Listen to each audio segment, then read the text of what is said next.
We might be live as we prepare for our 2 o'clock, our first Think Inside the Square session.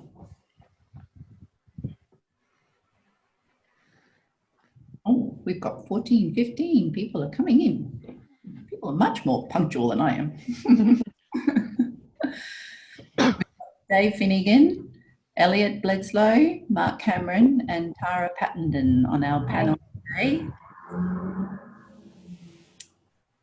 And our group is growing. We'll start in a minute or so when we get a few more people in. Happy Tuesday, everybody. Week before a long weekend, Easter break, a well-deserved break at this time of the year, I have to say, particularly this year. Hey, Ricardo's on there. Hey, Ricardo. An old Australia Council pal. Hey, Ricardo. Oh, hi, Ricardo. I think we've been chatting on Facebook. Very cool. All righty. Well, we might just wait a little bit longer. Oh, it's early. Of course it's early.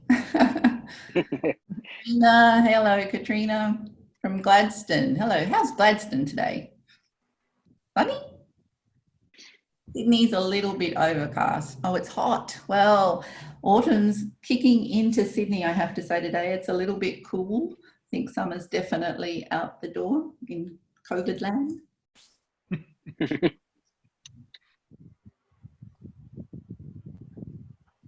Well, I think we might. 31 attendees, that's great.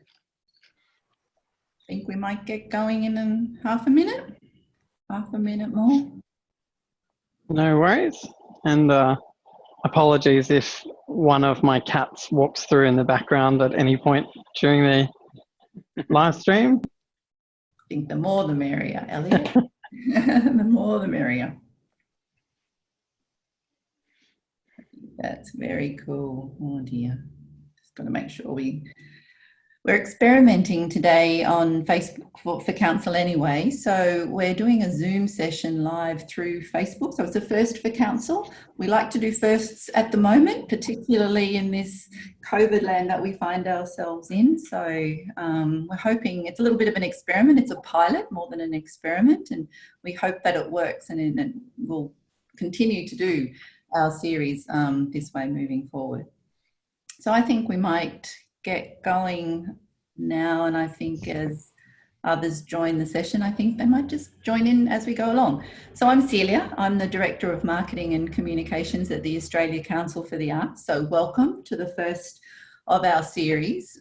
This particular session is Think Inside the Square.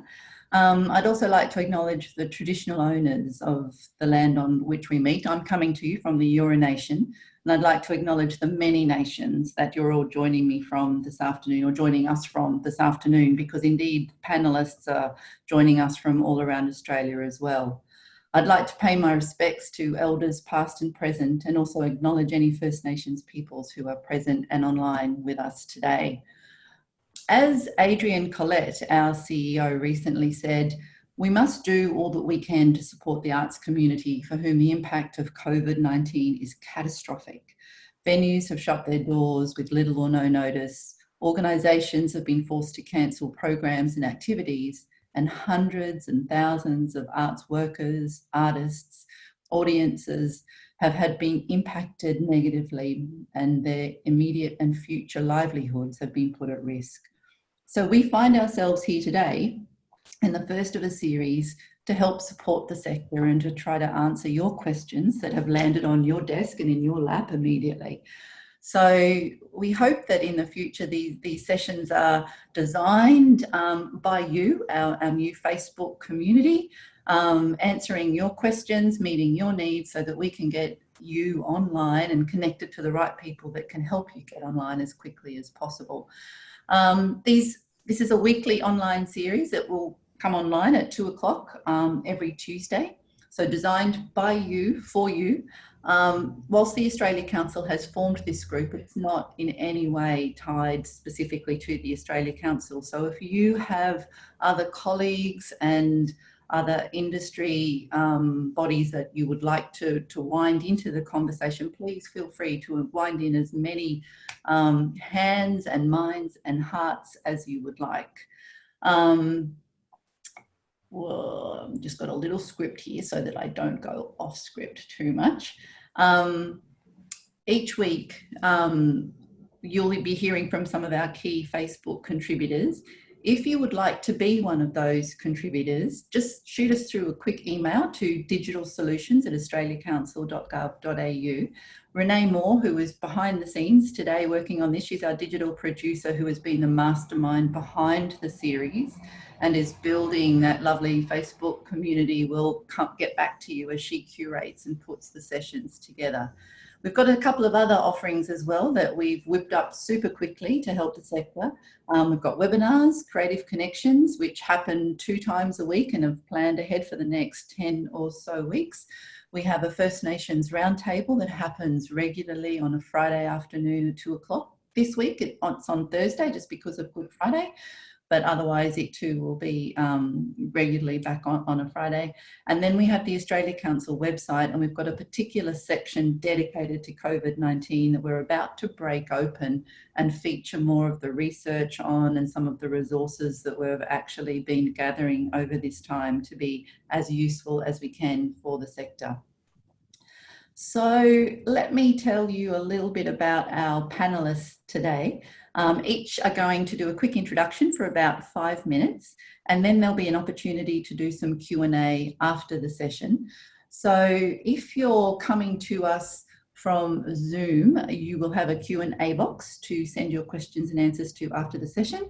But if you're coming to us live from Facebook, I think you have a little chat box that you can add your questions to, and we'll cross our fingers and see how we go at the end. So the first of our panellists this week is an old pal from the Australia Council, Elliot Bledsoe, who will be talking to us about Little Lunch Online, the thinking behind the series and the technology being used to produce a daily show. Then we have David Finnegan. David comes to us from Sensix, a production company with clients as wide and varied as the food, fashion, events, corporate and advertising industries.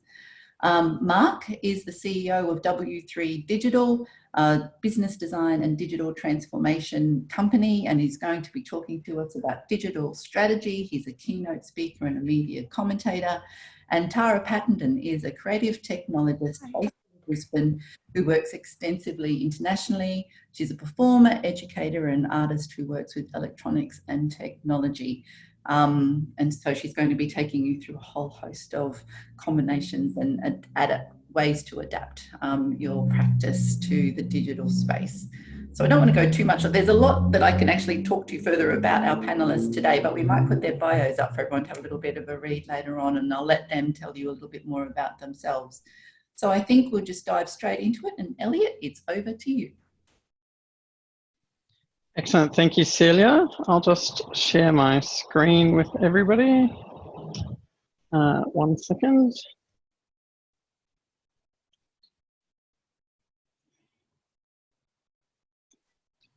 Okay, hopefully everybody's seeing that now. Yep. Alrighty. Hello, everyone. Thank you for joining us.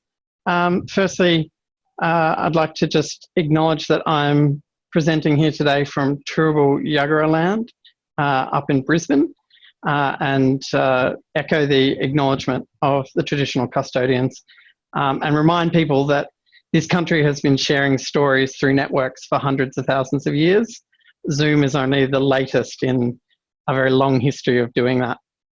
I guess as a little bit of a way of introduction, I work mainly in copyright law, but also I run a micro communications consultancy focused on the arts and individual organisations and small to medium arts organisations. In particular, my work with one of my clients, Feral Arts, on the Arts Front project led to the establishment of the Little Lunch Online event series, which I'm just going to talk to you a little bit about today. Hopefully some of you have seen some of them and attended some of them. But I wanted to kind of discuss that series as a bit of an example of some of the ways that organisations can dive into this space and think about how they can be contributing to keeping people connected and to paying artists at a point in time when income insecurity is at its greatest. It's important to be thinking about ways that we can support the whole sector and be making sure that we're working with and paying artists how and where we can.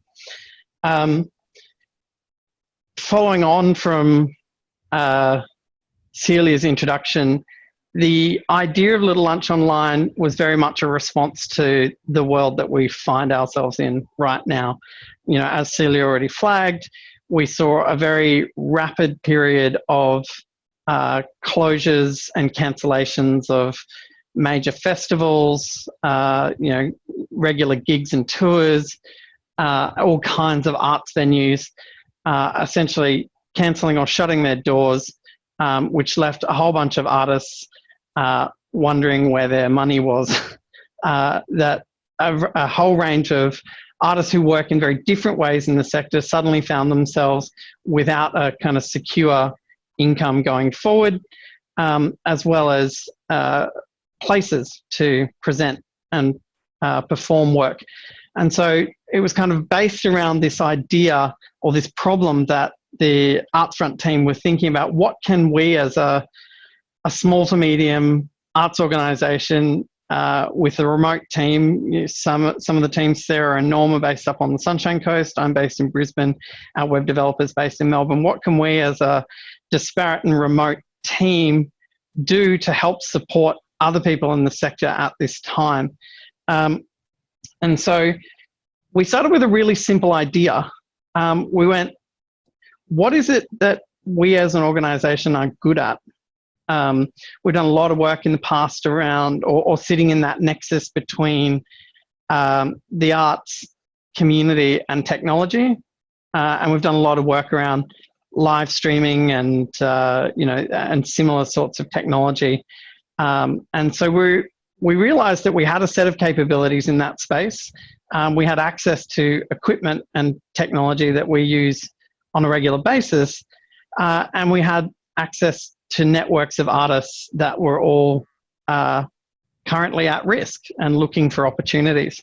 And so the idea kind of, was really born out of that model of saying, well, we can do something in this space. We can do it quickly because actually we've got a lot of experience doing this kind of thing.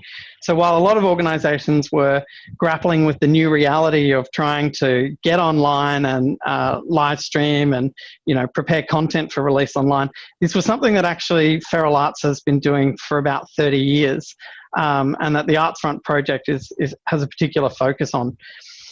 So we wanted to play around with the idea of how we deliver or do something that is daily, or rather week daily. So it was regular, something that people could look to in order to form a bit of routine, particularly in the first couple of weeks of the kind of COVID disruption. A lot of people who weren't used to working from home suddenly found themselves in a fairly routineless day. And kind of struggling a little bit with how to maintain some regularity, how to stay focused and productive when the world around you is going into crisis. And so we wanted a way for people to quickly, easily, and simply get together on a regular basis. And that it wasn't some kind of expectation where you had to come every day or anything like that. You could kind of dip in and out of it whenever you wanted, but that we committed to doing something every weekday for the sector to connect to each other and for us to be able to present work. And we also wanted to keep it short. We know that there's lots going on at the moment. I'm sure all of you are probably back-to-back Zoom meetings like I've been. And so we didn't want to make a huge commitment for people. So we intentionally said we're going to keep it to around 30 minutes. Of course, sometimes we go over that, particularly when we have Frank Panucci from the Australia Council. Those sessions tend to be a little bit longer, but we try to stick to a 30-minute format. And of course, it's got to be online. At a point in time where we have to be socially distant from each other, online has naturally become the preferred medium for doing a lot of this kind of stuff. And we looked around at the kind of tech that we were familiar with, that the sector was using quite regularly, and looked at creating an opportunity and a set of events that mimicked the types of technology that the sector was already using. So, while we have a range of equipment, software and hardware that we have access to, we wanted to try to emulate an experience that could be mimicked or duplicated by other organizations. So we rely on the Zoom video conferencing platform, using the meeting structure, not the webinar structure, which we're using today. And then we live stream the Zoom meeting to YouTube and embed the YouTube player into the ArtsFront website for the particular Little Lunch session that we're on. So far, we've run 10 events as of this morning. So this morning we had Bong Ramillo from Darwin Community Arts hosting a session looking at multicultural and cross-cultural music production in the Darwin region, and how that's helped or hindered by periods of enforced social isolation. And in particular, interesting conversations about the fact that we need to be socially separate from each other, but that doesn't mean we have to be creatively separate from each other. So as I said, as of this morning, we've run our 10th event, and we will continue to run those basically for as long as the sector is interested and wants to be involved. So, we've had a whole range of artists work with the project so far, either as hosts or speakers or performers. And we've tried to keep the event focused around some of the key principles that are important to us as an organisation. So first people's first is an important principle for us. And so we framed the entire first week of Little Lunch Online around First Nations artists and their experiences at this time. We also have a strong focus on artist-focused, artist-led. So we've been particularly interested in working with and presenting independent artists and people who have been affected by the kind of closures and cancellations. And we also have a really strong focus on access and inclusion. So from the very first Little Lunch Online, we've had Auslan interpreting. We also have live captioning. And instead of going to a commercial live captioning service, we went to the Facebook group Arts Tasker and asked if there are any artists currently out of work who would be interested in live captioning. So we put together a group. We have about 8 artists who are on a roster who come in and do the live captioning for our events. So kind of, I don't want to take too much time because I want to leave plenty of room for questions, but to give you an idea of how we run it, there's the 4 of us who are really in the background making the event happen, taking on a range of different roles. And I think if you're working in this space and thinking about it, it's important to have a think about what those roles are and who needs to be doing what, and assigning different people to undertake and manage those specific activities. Because once you get into a live situation, things get pretty busy and pretty hectic. And if you don't have clearly defined roles, it can get pretty chaotic pretty quickly. I'm sure the rest of the panel would agree. So we have different people undertaking different parts of it, things like identifying and sharing the questions with the MC, assigning who's captioning, and sharing that between the roster of captioners, these kinds of things. As I said, so I think there's important things to think about.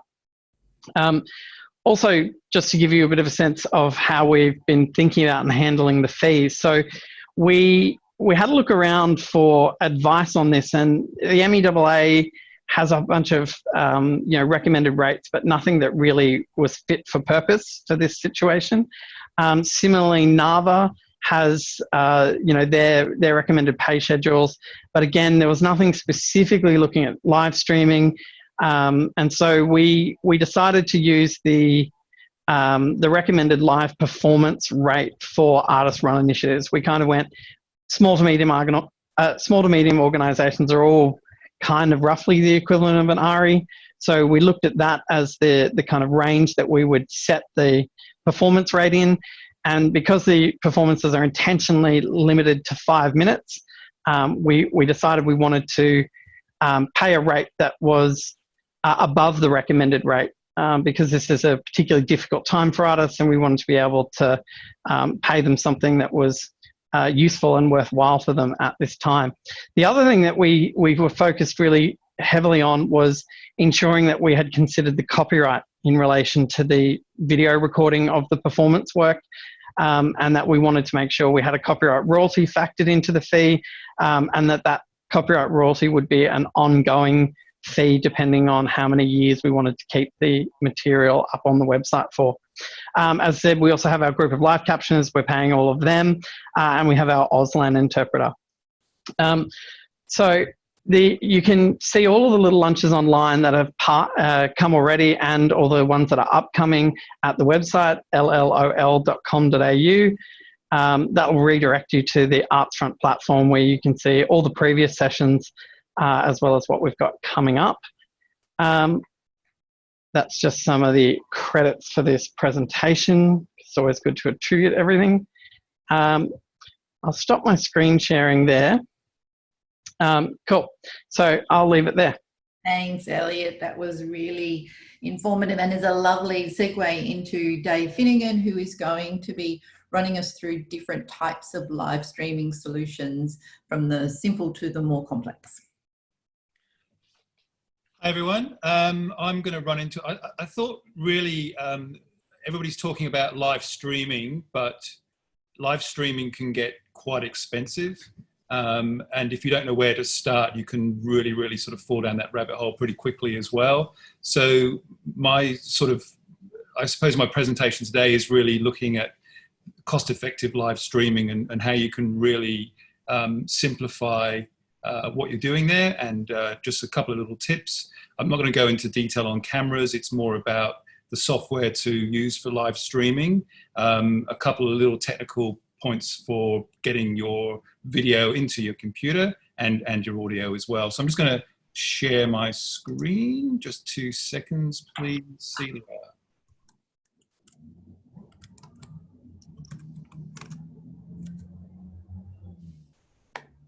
Great. Hopefully everyone can see that there.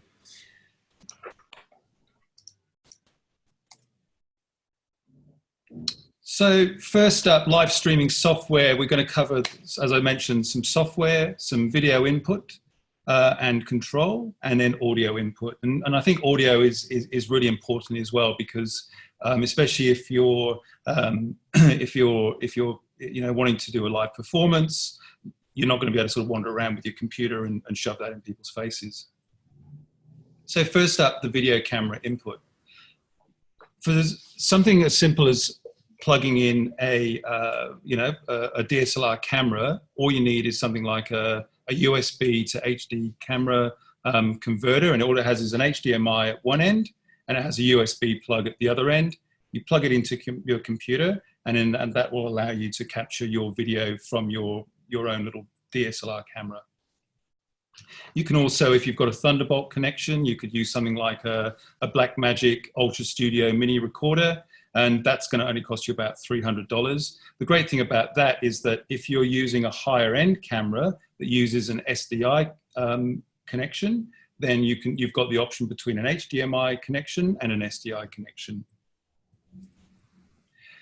So I've sort of seen a few people talking about how they can maybe do a live stream of their performance at a theatre, maybe even going to a gallery, where you might want more than one camera. You might want to have, say, a widescreen camera that allows you to have kind of that safety, sort of lock-off safety, and then you can have another camera that you might want to sort of then just go to tight shots.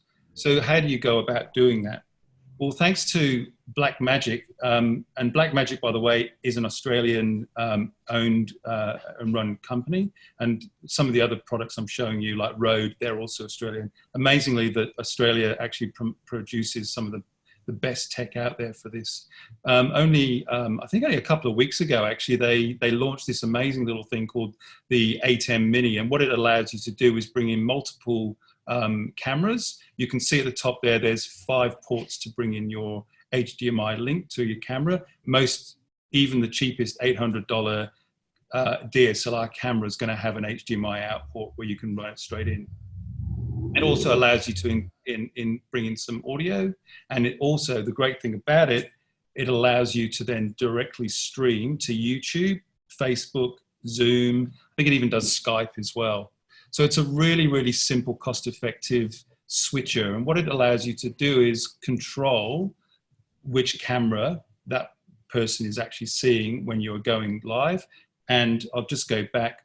All you have to do, sorry, just go back one more there, is at the bottom there, you can see there's some little buttons there, 1, 2, 3, 4, and you literally just press 1 for camera 1, 2 for camera 2, and so on and so on. You can switch back, you can do some fun little fades. When I purchased my 8M switcher from my live stream, it was, I think, $2,000–3,000. So to get the same functionality for only $550 is quite amazing. I think you can buy another version which is about $1,500, which allows you to also record the whole session to a little SSD card. So when we move from there, as much as the video is really important, but audio is super important. A lot of people think that maybe the audio is possibly more important than the video in some respects, because if you can't hear a performance, you know, or if you can't hear someone describing a piece of art or just generally discussing, it just becomes pointless. So what we've got here is, once again, Rode have a variety of different microphones, ranging from a couple of $100 to a few $1,000s. But what I'm looking at here is a simple wireless solution. If you know, like on TV, they've got lapel mics and they have a little mic around their shirt, or sometimes it's plugged onto the side of their head. What this allows you to do is, for only a couple of $100, is connect to your camera and then also connect to the person speaking as well through a lav mic as well. So the lav mic is going to cost you between $90 and $100, and I think the Wireless Go is about $280. If you shop around, it's going to be, you know, ranging between $250 to $300. They're super simple to set. They literally are just plug and play. So you don't have to be a tech whiz to get these things working. If you're working with a company that maybe, or someone that's a little bit more knowledgeable in audio, or maybe their cameras allow for XLR inputs, you can then use something like this audio box, and that allows you to plug directly in from their cameras or directly in from a mixing desk. And then that goes and plugs directly into your computer, or it can plug directly into the switcher as well. And that just gives you a little bit more control. And the great thing about these, though, they're still not super expensive. They're only between $170 and $240. So moving along, you've got those basics. How do you actually get your live stream up and running, and how do you, once it's going? Now you can purchase some amazing software called Wirecast, which is what I use for all our live streams, and it is quite a complex piece of software, and it allows you to customize whatever you like. It allows you to bring in an amazing amount of different audio feeds, video feeds, graphics, and then also you can stream out to multiple channels. You can even make up your own streaming links.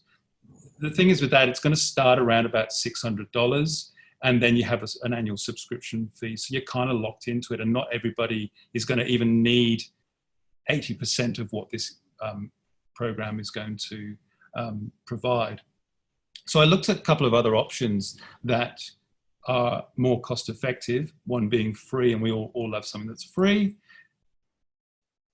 The first one is from Teradek, and this is great. It's a little bit limited because the actual platform itself, called Live Air, solo, only works on an iPad, but it is brilliant. It allows you to basically do a similar sort of switching program to what you can do with the Blackmagic switcher, except you're just walking around with your iPad, and it connects via a Wi-Fi. So what you can do is you can then take the Live Air remote app on your iPhone, and for some strange reason that will work on, they've got it for the Android. So it means then if you wanted to do a really, really simple 2-camera setup, you just connect through your local Wi-Fi on your internet, and then you can then broadcast 2 phones directly to your switching on your iPad as well. So really, this is a super, super cost-effective way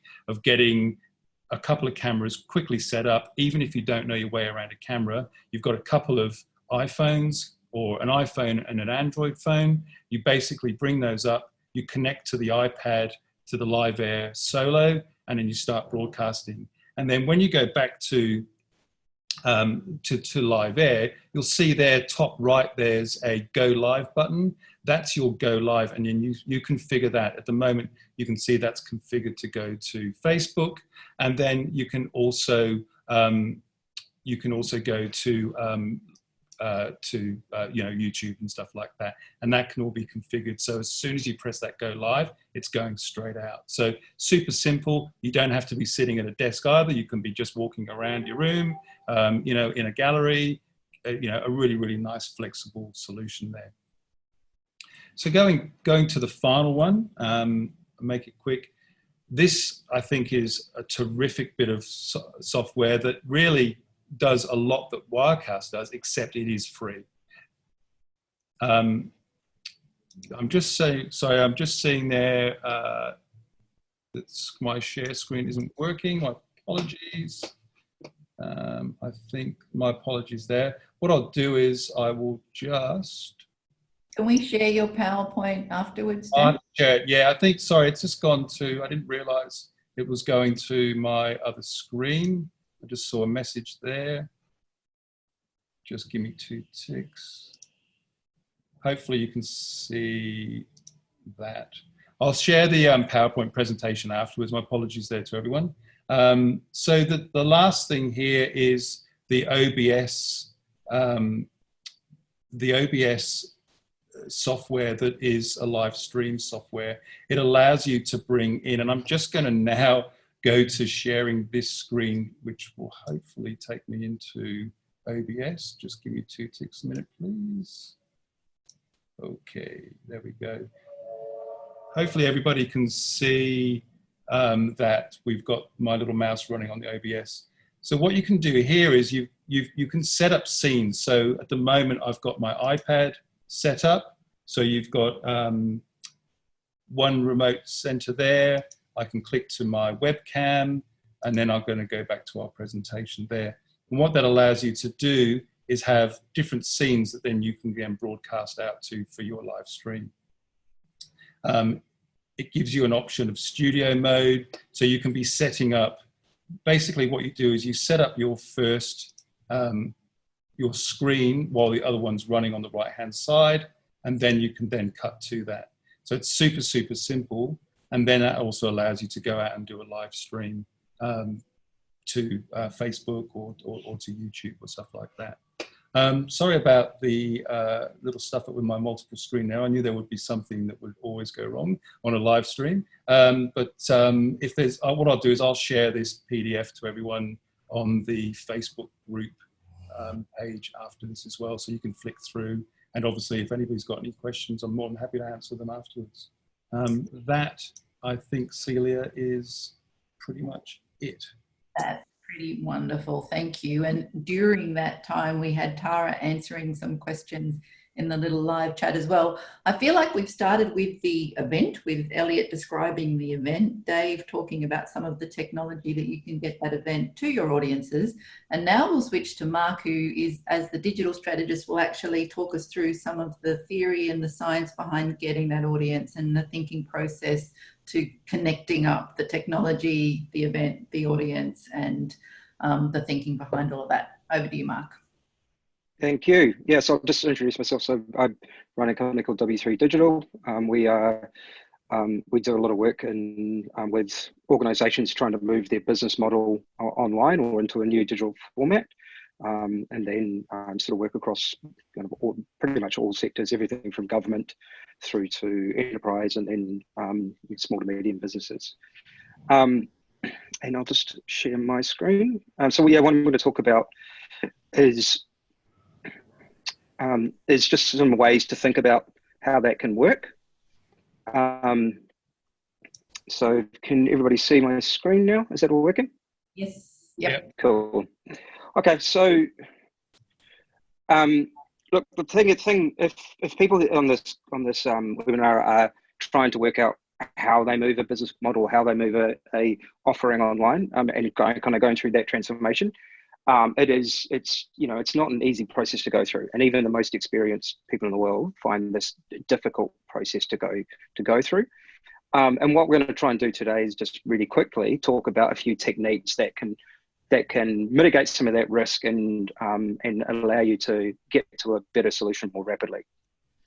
And one of the things we're going to look at is really how you can go about building out a journey map, and it's a strategic tool essentially that you can work with others, and you can do work on yourself to be able to define an opportunity and think about a new business model or a new offering very, very quickly, and then you can test it rapidly.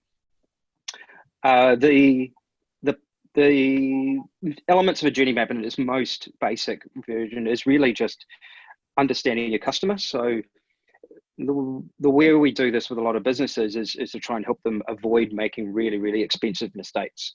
So digital offerings, and once you're building a digital product, or maybe going streaming, or maybe you're selling an offering through another digital source, actually getting that up and running can be costly. And what's best is that you really understand the motivations of your audience really, really deeply first before you start investing any time or money into it. So think about those motivations, then start thinking about what the journey is actually going to be for the audience. So what are the steps they may take to be able to, first of all, discover what you've got, engage with it, go through the process, understand the value, then buy it, and then move on, maybe refer it on or tell their friends or whatever else they need to do. How do you make those steps as easy as possible? And then as you're starting to chart that course, how do you then start to tell that story? What might people be thinking and feeling as they're going through that? The more that you understand, the more you empathize with that audience, particularly because that audience is not right in front of you. You've got that sort of tyranny of distance, the fact that you're able to more empathize with them and the problems they're facing, then you can design a product more effectively. And then from that point on, you can use that map to start going through a design process to build out what you're trying to do. The building blocks, as you sort of start to pull that together, it could, quite often we just use Post-it notes or online, we could at the moment we're using online whiteboards, but really it's sort of same to say, well, here are the separate actions. What are the emotions that might exist underneath those actions? So what do we want people to feel at different stages? And then how do we then control that or think about the digital offering that sits underneath that? So, is the thing I'm thinking about taking out to market, is it going to be best through social media? Is it going to be best if we deliver it through, email? What does that look like? What channel is right for that particular audience? And how do I shape that language around that to be able to make the most sense?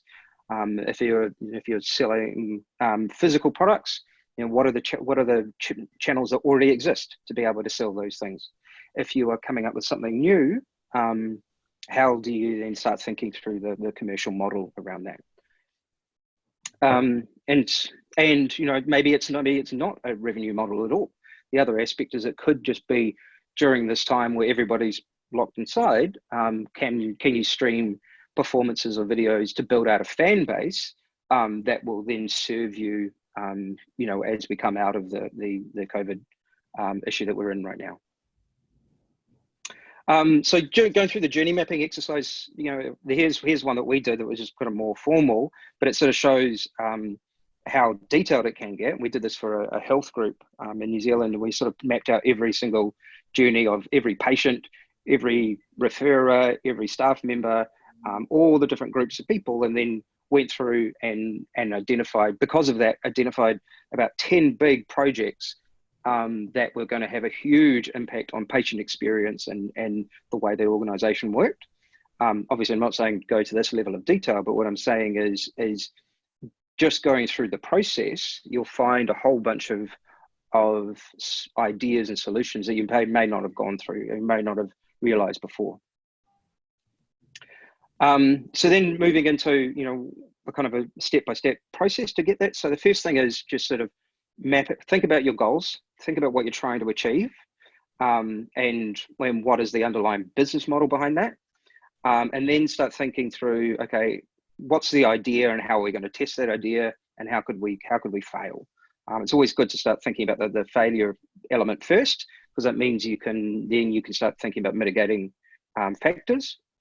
And you can start to think about, what if there's a likelihood this may not work, how can we test that really rapidly before we've started to invest? Then you can start to develop out some hypotheses and to take ideas and sort of say, well, how do I test this? Who can I test this with? Have I got a trusted group of friends? Have I got some past customers? Have I got an audience that I can test this idea out with and find out whether or not it works? I've seen some performers recently who have all of their work sort of dried up, and they've gone, well, what we can do is create personalized greeting cards for people through video. So somebody can sort of basically buy it for, kind of $100 and then get one made for their family and friend. Well, that was an idea they first tested, but through Facebook, saying, hey, if I did this, would anybody be interested? And it just took off immediately. So all of a sudden he started working on that. So, how can you pick, so then you can go through and sort of test a few ideas, see which one's best for you. And then you can sort of work through a real quick storyboard. And while these steps may sound like it could take some time, you can rip through all of this really in a day. Then you can move into, how do we build out the experience and how can we improve that? Who might we be targeting? And then how can we generate this into some kind of demo? And when I say demo, it could be as simple as just hand drawing something, putting it in front of some friends or somebody on a Zoom, Zoom meeting like this, and saying, what do you think about this? And then finally, you sort of move into a really quick prototype. So you understand exactly how it's going to work. And then from that point on, you can then start to invest and start to take things out to market and understand, get feedback and start to check on how people are responding to it, because the digital space is always going to be evolving, like everywhere, and the whole environment's evolving incredibly rapidly right now. So anything that may be right for this week may need to be tweaked a little bit next week and then the week following. So just sort of keep an eye on that feedback session, and then really sort of think about the real problem that you're trying to solve, both from your perspective but really critically from the customer's perspective. And spend that time trying to understand who your customer or your audience is going to be. And then, make sure you're thinking outside the box, because that's kind of what you do best. That's kind of it for me.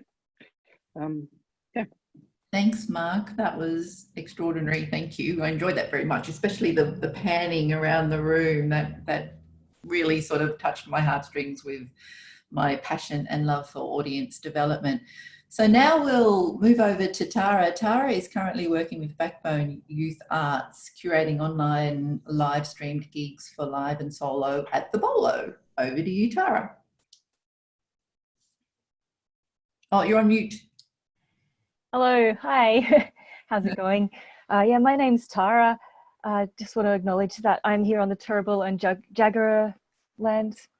These people have been creating culture and sharing from time immemorial. Sovereignty was never ceded, and I hope we see a treaty. I'm here today to talk about live and solo at the Bowlo. I'm just going to share my screen. And live and solo at the Bowlo is an event that is my screen showing now? Yes, it is. Yep. Yes. Oh. Yeah, sorry. Okay, so you can see that full screen, yep. Live and Solo at the Bowlo is an event that I've worked on with Backbone in Brisbane. It was inspired, I guess, by the COVID crisis, and Backbone was really early to shut their venue. So Backbone is a youth arts venue based in Brisbane. They do a range of things, workshops, events, and host a venue where they house all of this. They closed their doors, I think, almost 4 weeks ago now. And so our response was, how can we democratize culture when moving online? You see a lot of larger audience, like larger artists online streaming solo, and this is great, but it sort of loses the value that we have in music community. Okay, so there are a few things. How can we continue to support community, create opportunities for young artists, emerging artists? Also, how can we take advantage of this huge audience that we've suddenly got? Like, suddenly people have the time and are forced indoors to live stream. So there's this whole new captive audience there. It's also a little bit, reminds me of the internet utopia ideas of the 90s, where we were all going to be online, collaborating, playing together. We have the technology, but the internet didn't really move in that way. And I love that now is kind of a time for us to try that. So I've worked overseas for the past 15 years. And so this was also a great way to use my international networks to put on online gigs with an international audience and international artists, providing opportunities for local young artists to perform with artists they might never get to see or perform with otherwise. We're also looking at ways to continue supporting artist economies, and Backbone have moved online now and are looking at some subscription services. I won't go into that because that's more Kath and Backbone. Might be good to get them on sometime to talk about that. Okay, so these are who's playing at the next one. We've had 2 live and solo at the Bowlo gigs so far. Were pretty well attended. The last one got about almost 5,000 organic reach on Facebook, which is pretty good. We had audiences of about 70 at any one point, and I think over time a few hundred. This week we've got Lone Taxidermist, who's a musician based was in London. She's now in the north of England. Dear Karina, who's playing from Indonesia. Louise Terra, streaming from Melbourne, and Chivalry, who will be streaming from Brisbane. The way we've been doing this is I've been liaising with the artists to speak to them beforehand and check their setup. And like what David was talking about before, this requires really cheap setups. A lot of these artists don't have fancy cameras. They might not even have a sound card. So depending on their situation, I've had to work out ways for them to get sound into the computer. A couple of good products I've found that are really cheap are the iRig products. They're just, you can put your guitar jack straight into a computer, or they also do a lav mic, which I think is about $90. And that lets you monitor and creates an auxiliary input for computers, like if your Mac doesn't have an auxiliary input like mine. So they're both pretty useful products. The other great thing about being able to do online streaming is it's overcoming a lot of barriers. So I'm getting to do my dream gigs because it's overcoming barriers of accessibility for people, geography, experience, and also cost. We are going to be looking at ways, because I think it still is quite inaccessible. If you don't have a computer, I'm quite aware that there's people out there who don't have access. We're trying to work out ways we can send out packs for people to stream from their phone so that we can include artists that don't have access to the technology otherwise in the future. So that'll be coming. Some suggestions I have is we decided to use Facebook for our first one because we've got a big audience there. There's no point trying to set up a new website and stream all that traffic there when you've already got them on Facebook. Our second one, we used a simulcast service. There's a couple around.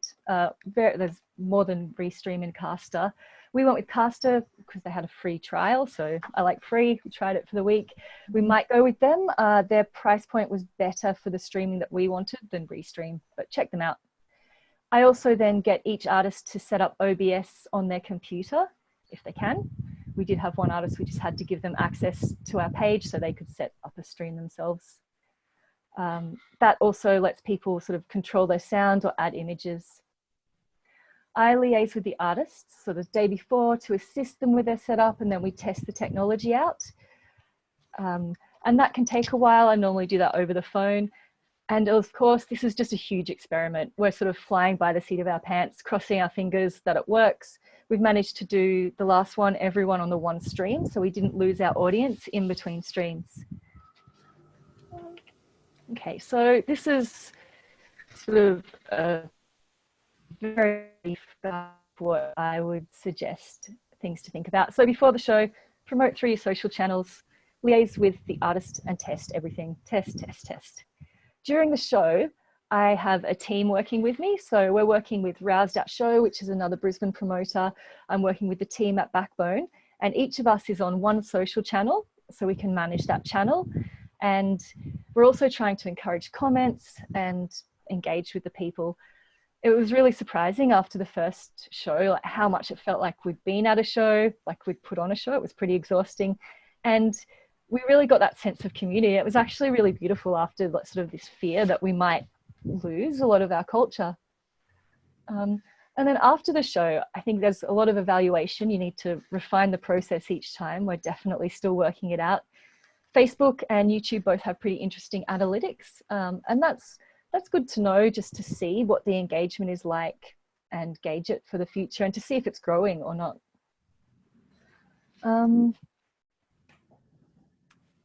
How am I for time?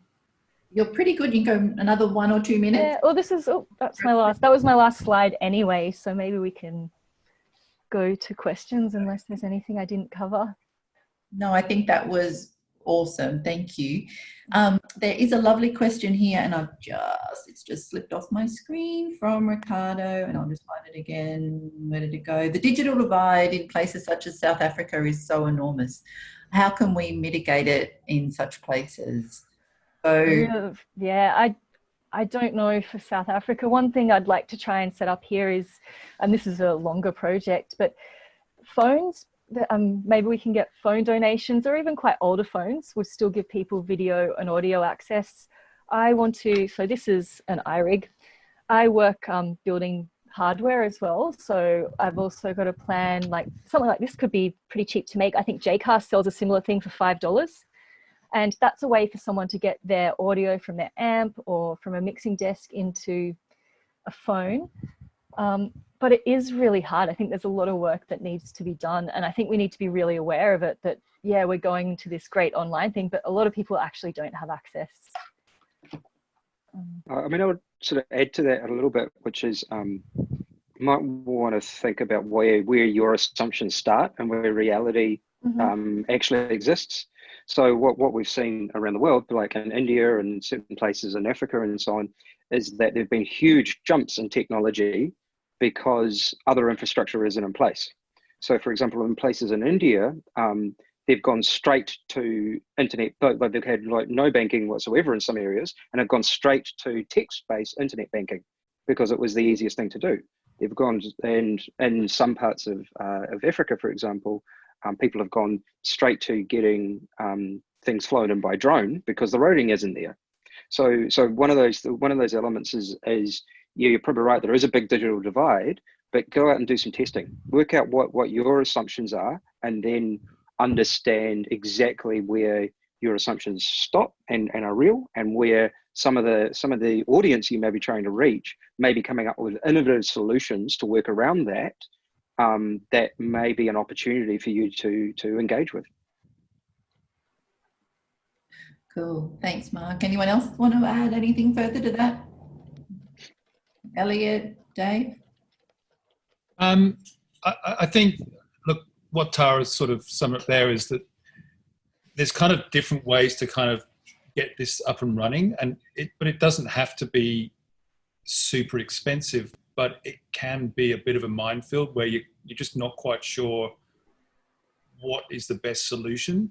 And I think, so, I think what we need to be looking at over the coming weeks for everyone is to hopefully start pulling together some little cheat sheets and things as well to help people along, because, you could be told by your friend, oh mate, you've got to get your $3,000, blah, blah, blah, blah, blah, blah. And really you could have an iRig for less than $100 and it's going to do a great job. And I've got one of those as my little backup device, and they are great. But if you don't really know where to look, Google's fantastic, but if you don't know where to look to begin with, you can really sort of lose yourself and potentially sort of waste a lot of money as well. So I think everybody has to be also a little bit careful of not sort of jumping into that sort of tech field too quickly and kind of worrying too much that I have to get everything up and running next week, and sort of there's, you know, don't want to say panic buying because, you know, this isn't a conversation about toilet paper and pasta, but we want to just actually